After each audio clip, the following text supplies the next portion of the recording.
With CP3 now gone and this report, do you think Doc Rivers is the problem? I think, man, I don't want to say this. I take no pleasure in saying this. I've talked to Doc Rivers on this program. I've talked to Doc Rivers on the Ryan Russillo show. I like Doc Rivers. But you have to put the blame on Doc Rivers. You have to say Doc Rivers is the problem. John, don't you agree? I mean, let's start off right off the bat. You have to say that. No, I don't think Doc is the problem at all. I don't think CP3 wanted to be a Clipper from day one. When he was when David Stern blocked the trade to the Lakers and they sent him back to the Pelicans, and then next thing you know, he's back with the Clippers because it was better for the league at that time to have a point guard go with Blake Griffin. But look, I think Doc was just in the place, and I think Chris Paul always wanted to be somewhere else. this is the debate we constantly have about leadership.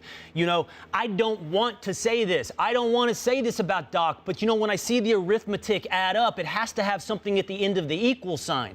And this is the true very nature of leadership. So what's the mathematical equation adding up to the fact that in the end, this has to be on Doc, that Doc is the problem? It's this. It's now undeniable that the Los Angeles Clippers were a dysfunctional organization, that they had a mixture of personalities that not only were underneath Doc with CP3, Blake, DeAndre, and Austin, but that included Doc that were not getting along. That's not debatable. Right. That is on the table. That is part of the math equation.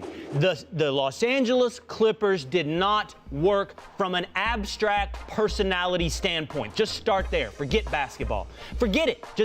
It's about who you are as human beings. Right. Whose job is it to make that work? It's the leader. It's the leader of the team's job to make all that work. So when you start breaking it down, you say, okay, it doesn't work. Why doesn't it work? Well, you've either got a leader that's causing problems, a leader that's not correcting problems that exist, or that it is an ultimately unsolvable problem. And if Doc did the things that Michael Eaves is reporting, and just for this moment, let's assume those to be true. If Doc turned down a trade for Carmelo because Austin was part of that deal, that's a huge problem. If Right. Doc was giving Austin special treatment compared to the other players, that's a huge problem. But if I now say, let's not take Michael Eaves' report, let's not assume it's true, even having Austin in-house under your leadership is going to, you have to know this, create this kind of thing. Yeah, but that's going to be that's a form of jealousy that they're going to run through. I played with some coaches and the coach's son. I played with Mark Price, who was a coach's son, and that wasn't the situation. His father wasn't coaching us, but I understand when you're a coach's son. Lonzo had to do it last year with Alfred at UCLA.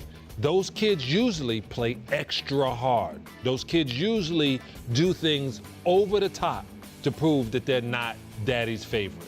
I don't believe, and I think it's pettiness to go back onto this. I think Rondo, who at one time people think is a problem, he got along with Doc to a point. So I think that CP3 can get along with Doc.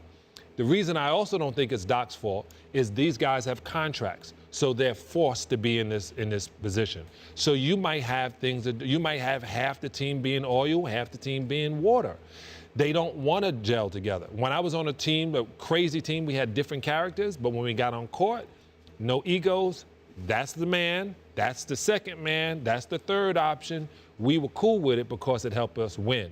Winning covers a multitude of sins. They haven't won, so now the sins are coming out. Yeah, but John, you had two extraordinary leaders making sure that everyone was pulling in the same direction. You had Chuck Daly and Phil Jackson ensuring that all those personalities that you yourself have defined as little mini businesses on that roster are all working towards the same end profit, the same end goal, which is getting W's and ultimately trophies. That's what you have to bring together. And that didn't happen in Los Angeles. No. And that's a failure of leadership. That has to be.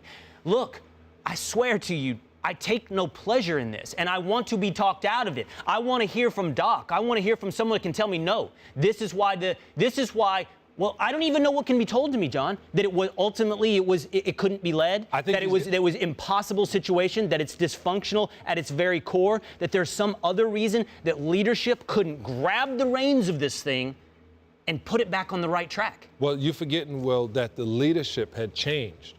When Donald Sterling's, that whole debacle that went on, those guys then rallied together and they said, this is what we're going to fight against. And that was the only time they were together, to me. And then we go into a whole different situation where now Doc has a new owner. How do you act? You got more say-so. He brought in another head coach. Would Woodson be on the side of him? I think they had enough people in place, but I just think the modern-day athlete sometimes gets in his own way. Look, bottom line, the CP3 era with the Clippers, it didn't live up to the expectations. The talk about him not getting to the Western Conference Finals, we're not even talking about the finals.